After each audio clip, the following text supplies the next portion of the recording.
Good evening. We are thinking. What are you thinking about? We are thinking about how to score 2 goals in the second leg and take this Champions League semi-final to penalties. Don't say I didn't say it. It's my prediction. I put it out there in the universe. Doesn't matter if I'm right or wrong, but it's a possibility. It's a nightmare Klopp will be thinking about. This is the Football Power Hour. We are reviewing Liverpool Football Club versus Villarreal FC, the first leg of the Champions League semi-final. And boy, this was another different type of boxing match. But the flowers go to Liverpool for that 2 goals. That's for the second goal, especially that Mane and that Salah link up. But here's the thing. We have to talk about the two different teams and how they set up and how they executed that game plan. Because the Yellow Submarines went 2 levels below sea level this time around at Anfield. And a goal from Jordan Henderson coming from the right, making a cross, and that cross was deflected, and that deflection was further deflected by the goalkeeper who was trying to adjust his body to save the ball, but the trajectory of the ball was already too quick and at an angle that he couldn't really do anything about except watch that ball go into the back of the net. It was an interesting match that leads to even more tasty second leg because Liverpool has secured a 2 goal cushion, but it's not really in the bag until that third goal goes in. So it's more or less a comfortable lead for the time being. But Klopp is going to sleep in the back of his mind, knowing it could it could go either way, depending on how that game starts. But let's talk about the first leg because this is where we at. So real quick, obviously we know Liverpool is number 2 in the Premier League standings, and it's fighting neck and neck with City for that number 1 spot, looking to see who blinks first. And then Villarreal, on the other hand, that's second in the Liga, so they should be doing better, but it also could also be an argument of how they tactically set up, and that a big characteristic of that gameplay is not maybe suited for a team to be in the top 4 of La Liga. But that's a topic for another day. Today, we're talking about that 4-4-2 system versus the 4-4-3, my favorite formation, one of my favorite formations, in the game of football. So it was very interesting to see how these two teams executed their game plans. Let's be more specific, real quick, and then in terms of the context of the two teams, Gerald Moreno is one player, one key member of the Villarreal squad who is a reliable forward who is missing through injury, muscular injury. Then that still casts a doubt for his appearance on the second leg, but they might just gamble with him if he's in the substitution, if he's in the bench. So that will be interesting when that happens. Roberto Firmino, on the other hand, is the other notable injury, another notable absentee through injury because he right now we saw the front 3 of Liverpool set up as the one that annihilated Manchester United, being the homie Luis Diaz and obviously Mane and Firmino on the right. So this was pretty much how the two teams set up, and the flowers just gotta go up from the Villarreal side. I really respect Lo Celso's work rate.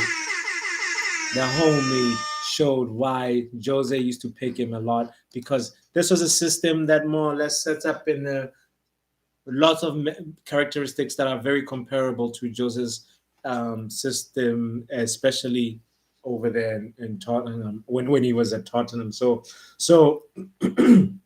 The other set of flowers goes to the homie Fabinho. The boy was bossing that midfield with the interceptions, with the tackles, with the positioning. The homie Thiago brought his PlayStation controller. He was playing PlayStation right there. Let's give him his flowers. The homie Sadio Mane was consistent as usual. So killing it, killing them, killing them. Sadio Mane, as usual, killing them, killing them. Now you be killing them. And one of the contenders out there for Ballon d'Or. The homie did it with Senegal. You know, he did it with, if he takes Liverpool all the way up there. I mean, then why not? Him, Benzema, Modric. I don't know. We'll see what happens. But anyway, the main thing is the particular performance of Liverpool was very exciting to me because it showed technical ability mixed with desire, dedication, and hard work. That was the stew that we watched right there. It was a concoction of those key ingredients to show how when everybody in the team puts together, that brings that best foot forward, and also allows for that talent to show, it really makes a beautiful game from both ends. So this semi-final tie was very different from the Manchester City Real Madrid one, because it was more of a controlled attack, controlled, game plan, and composed. Obviously Liverpool were trying their best to just find ways, find solutions, find holes and gaps, and trying crossing, trying attacking the half spaces, and then they tried all kinds of various different kinds of attacks. And to be honest, in the first half, it was almost stale. They didn't cross a lot. I think that first real notable cross happened in around the 31st minute with Trent Alexander-Arnold. But they didn't really do any really other threatening crosses other than that. All the other shots on target, or all the other attempts on target, were what Villarreal set up for, because Villarreal pretty much had that 4-4-2 formation that is three banks. The first bank being the back four, the second bank being the midfielders, and the two attackers being the third bank. And they set so deep, but not like extreme. They set deep right in front. This is why we have this. Old school. We still analog out here because the channel's still small. But this is pretty much how the yellow submarine set up. We had the 4-4-2 system right there. And they said in this position, this is what I was trying to describe, right outside the box, in front of the box. And then they said so compact that they denied Liverpool so many spaces. This two right here was even right there sometimes. So it was almost like this, and then Liverpool obviously came with that 4-4-3 formation, and that was pretty much how the tactical alignment of the teams turned out. So the main thing that was interesting was the flaws in the 4-4-2 system. The flaw in the 4-4-2 system was pretty much put in put in the forefront, because right when the teams came from halftime, you could tell.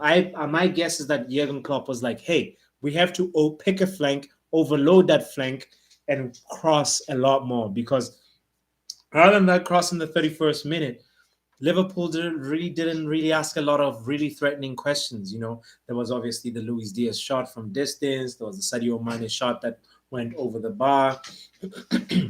And those were attacks that were tame, more or less, But the interesting thing about it was that Jordan Henderson received a ball from Salah on the right flank. And Jordan Henderson, you'd normally be thinking, oh, that's just a decoy run. He's overlapping.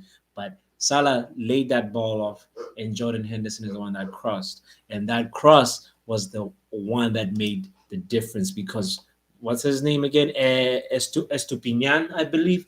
He deflected that ball and it, trying to block it. And then Geronimo Rui tried to adjust his body and that ball went in. So that's it was a stroke of luck, obviously, and also the fact that like there was a clear tactical instruction to overload a flank and cross that flank because also Luis Diaz was expecting that ball. Had it hit the post, that ball was he was going to be there to capitalize on that ball. Had Rui managed to deflect it, Luis Diaz was probably going to still get it. So it was tactically Liverpool were set up to come and get that goal, especially after the second half. The Klopp realized how to galvanize the team and tell them that, okay, this is what we have to do now. The second goal happens in a very, very, very interesting way. I mean, uh, um, Mo Salah comes from an offside position and drifts. He passes the first line, that first back line, and then he drifts into a position where he's not the responsibility of the center back, nor the responsibility of the defensive midfielder. So it was that moment when the responsibility is supposed to switch that he received the pass. I believe it might have been from Henderson, and Mo Salah was able to do the right thing of trap the ball, turn, and see that supporting run of Mane and of Sadio Mane, and then make an exquisite pass that through the legs of I believe his name is Torres, number 4, and he managed to give Mane that opportunity to toe poke that ball past Rui to the left side of Rui. And that happened just as like 8 minutes, 10 minutes after the second half has just started. So it was clear instructions, clear execution of we have this plan that we've been told to do. And it was solutions that were coming from the right hand side. Prior to that first goal, actually, Liverpool also had a corner kick that just happened because of an attack that happened from the right hand side. They'll take the ball to the left and then quickly switch it to the right and then execute whatever plan they have in mind. So that was very, very interesting to see Klopp's tactical adjustment that way because he manages to lay out his team in a way that they eventually find a solution. It may not be the always what you're expecting or what you want, but they find a solution, and that is it must be really. I'm jealous for the Liverpool supporters. They had 74% possession of the ball, and Villarreal had 26 possession and 0 shots on target. They had that one shot. I believe they actually had 1 shot on target, but Liverpool on the other hand had 19 shots, and at least 5 on target. So with a team dominating like that at home, it's going to be very interesting to see how the second leg plays out. Well, Villarreal allowed Liverpool to dominate that as much as they did, to have 737 passes compared to their 272 passes. This is going to be another mouth-watering tie. We gotta before wrapping it up, we gotta just make sure that Thiago that long range shot from distance, it showed another weakness in that 4-4-2 because Thiago was able to drift exactly into the space between supposing Thiago's what number he was a number 4 or number I can't remember Thiago's number maybe 6 I believe. All right, 6, yeah 6, and he drifted into that position because right now everybody was so compact and he was just right there where between the two attackers, the players that have the least defensive awareness or defensive, acumen. They're for two forwards. He managed to pull that shot off that in the first half that rattles the bar, and that was the only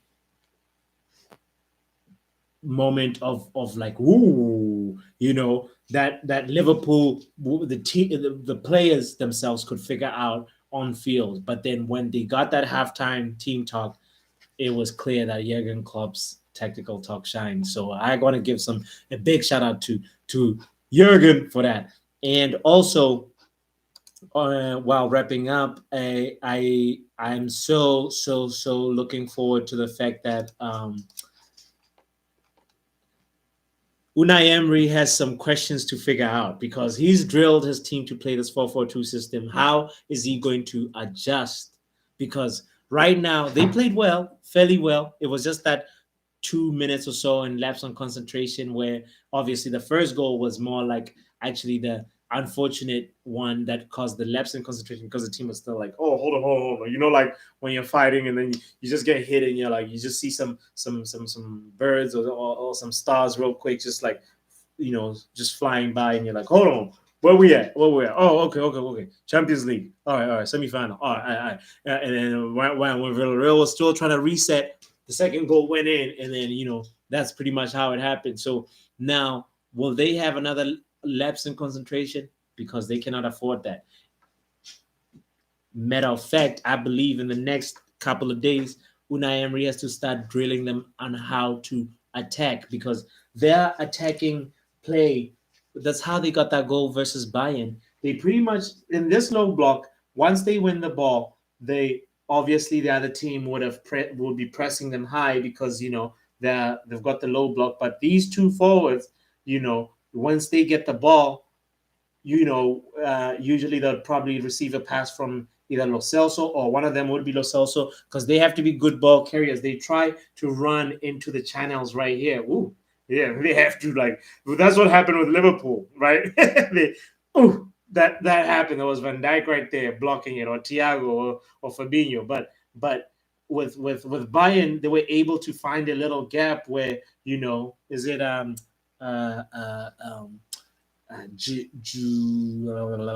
blanking out of the brother's name. Not Chukwueze, but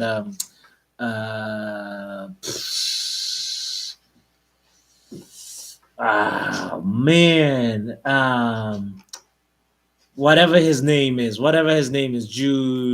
want to say Jumanji, but it's not. It's not Petreza, not whatever his name is. I can't remember his name now. Not Lo Celso. Man, whatever the homie name is. My fault. Lo siento, hermano. Se me olvidó tu nombre. Pedraza, I believe? No. If I'm not sure, I stand to be corrected. It could be Pedraza. But anyway, so he was. I just don't want to go through my notes right now. It's just like a lot. So anyway, the main point is that they drift the ball into the channels right here and wait for support, and then still try and hit you real quick on the break. So Klopp managed to figure out how to make sure that the ball rarely reaches here, or if it reaches here, there's at least a defensive block that ball meets before it gets to the final attacker. So Unai Emery has to figure that out. He has to figure out, is it going to be a 4-4-2 holding as opposed to a 4-4-2 flat, or is he going to make a 4-4-2 diamond 4-4-2 diamond, or is it going to be a hybrid? I'm so stoked to see what his tactical solution is going to be. So he's a coach that deserves a lot of respect because his coaching stock value is sky high right now.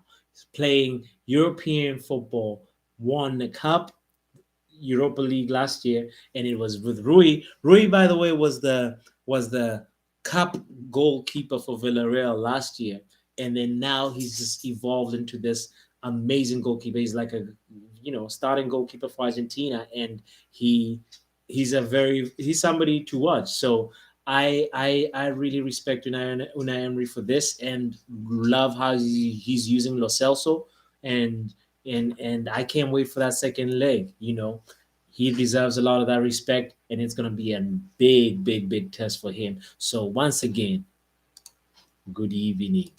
I am thinking about winning.